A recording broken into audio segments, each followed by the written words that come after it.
Hello, and welcome back to Tech Ambrosia. Today's video is a little special as I jumped into the Slot-1 build-off hosted by Uncle Mike's Retro. Link to his channel in the description. If this video isn't quite up to my normal quality level, I apologize. I threw my hat into the ring Friday morning with a due date of sometime Saturday, and then promptly got sick. As I'm making this video, it is 10 p.m. Saturday night. Anyway, mistakes were made in this build, but I'd like to show you what I came up with anyway, both as an entry to the contest, as well as a sort of precursor to my upcoming retro build guide covering the Slot-1 platform. All set? Bottoms up.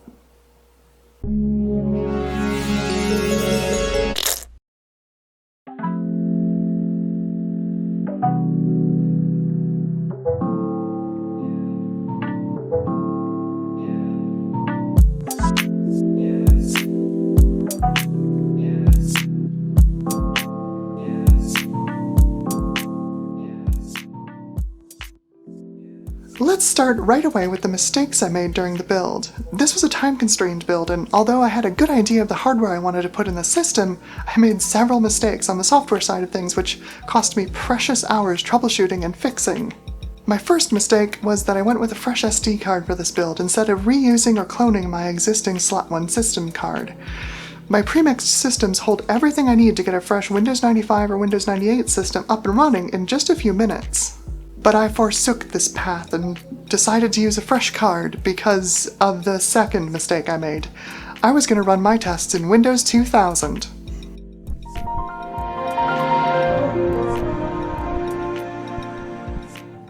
Now, I loved Windows 2000 when it was new. I upgraded to it in college when I was able to get my hands on it for a student copy for only $15. I installed it on every PC I owned from that point onward until I absolutely had to move to XP for compatibility reasons. I loved it and thought it would be a great retro gaming OS today, but similar to my remembered love for the Cyrix 6X86L, my memories of Windows 2000 were definitely rose-tinted by time. My initial tests showed a performance delta of about 10% loss when moving to Windows 2000, and as the number of programs I tried and failed to run because of incompatibilities with its Windows NT underpinnings, I gradually realized that this decision was folly. So, I pivoted and started rebuilding my Windows 98 install. From scratch. Again, not my finest system building hour. Since my OS had shifted, I shifted my focus for the build as well. In my opinion, Slot-1's greatest strength lies in its versatility. It's a platform that's both fast enough to play late Windows 98 games like AVP2 and early Xbox ports like Halo and Evo 4x4 Evo 2, but also still runs DOS things. In fact, this system is roughly on par with an original Xbox in terms of hardware specifications. So, that being said, let's jump into the hardware I used right now. What a perfect tangent!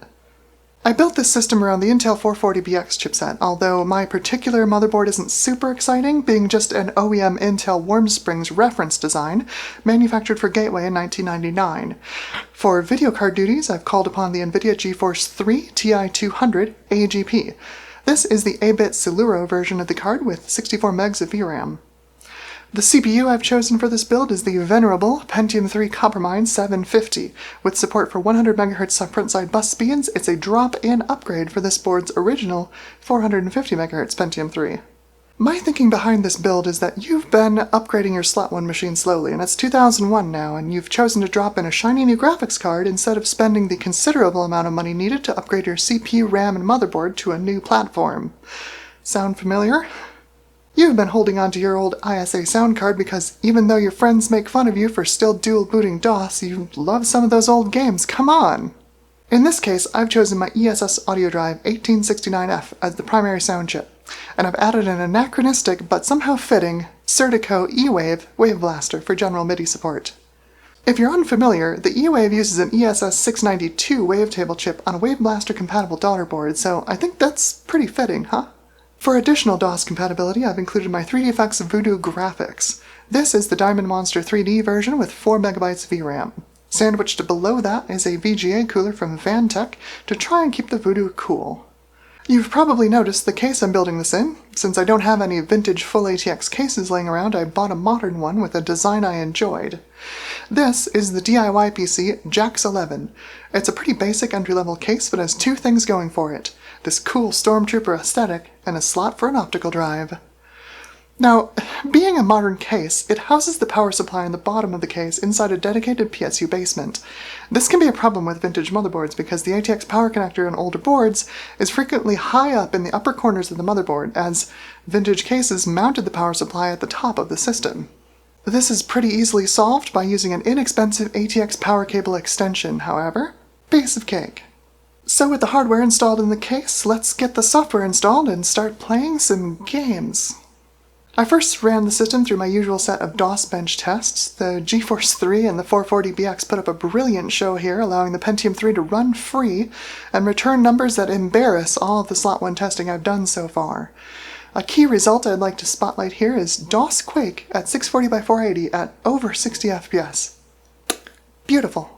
Indeed, DOS gaming on this system is wonderful, with the combination of the ESS sound card, the ESS wavetable, and the fast Pentium III, meaning pretty much any complex DOS game runs with ease at SVGA resolutions.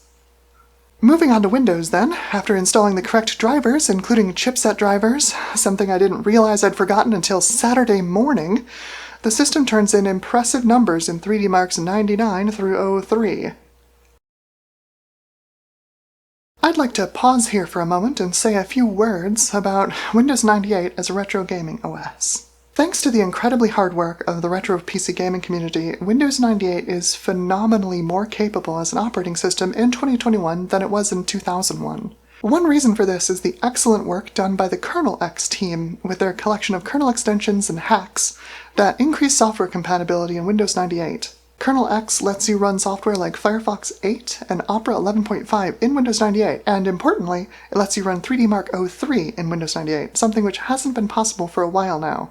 This unflagging community support of Windows 98 is why it makes so much more sense to do retro Windows gaming in Win98 than it does in Windows 2000 or even Windows 95.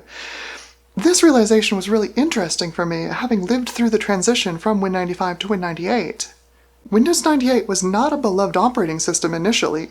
It was slower than Windows 95, it needed more RAM than Windows 95, the early versions were much less stable than the later versions of 95, especially OSR2. It was delayed initially, too. It was supposed to be Windows 97, they ended up delaying it a year because it wasn't ready. Windows 98 had a rough start, but it's crystal clear nowadays that the OS has emerged as the preeminent retro PC operating system, at least for retro gaming. Links to KernelEx and some other goodies in the description if you're interested in expanding your own Windows 98 build, like I have. Anyway, enough about the OS, how about the games? I started with my favorite go-to for early DirectX testing, Forsaken, and was greeted by this. Whoops.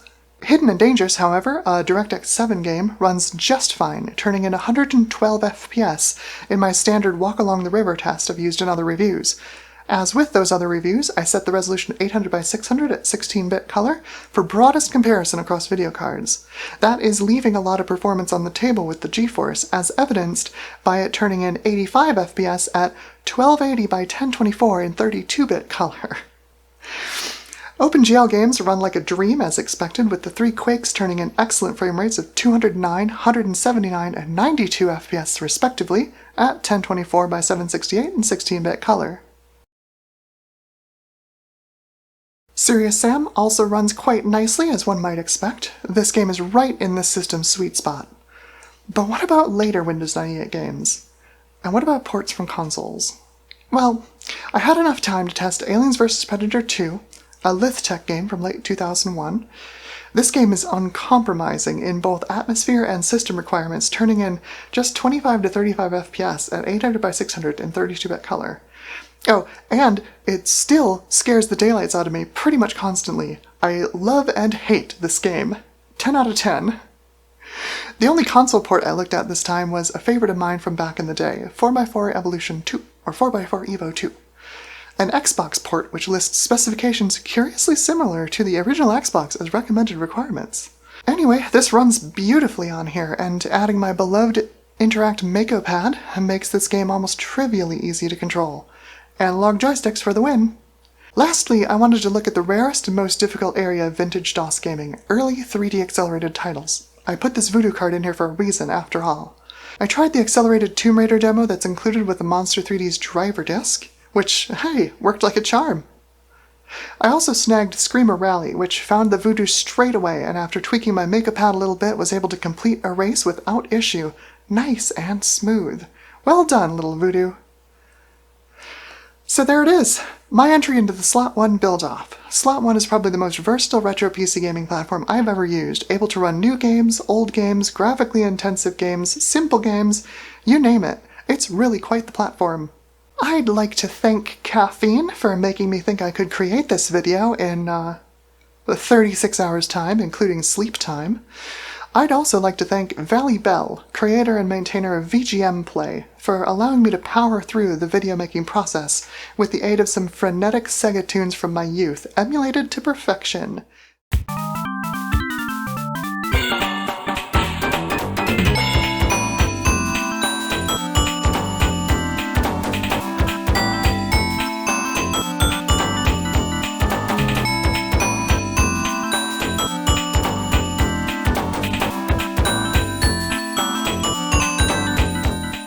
Thank you. You are the real MVP. Lastly, I'd also like to thank Uncle Mike's Retro and Sucra for inviting me to the Slot-1 party. I love this platform, and I hope this build inspires you and everyone watching to keep it retro. This has been Tech Ambrosia's Jumper Block. Have a great night.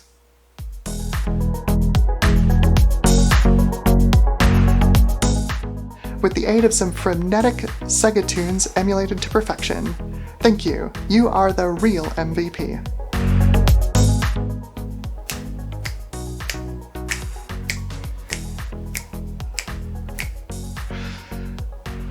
Let's start right away with the mistakes I made.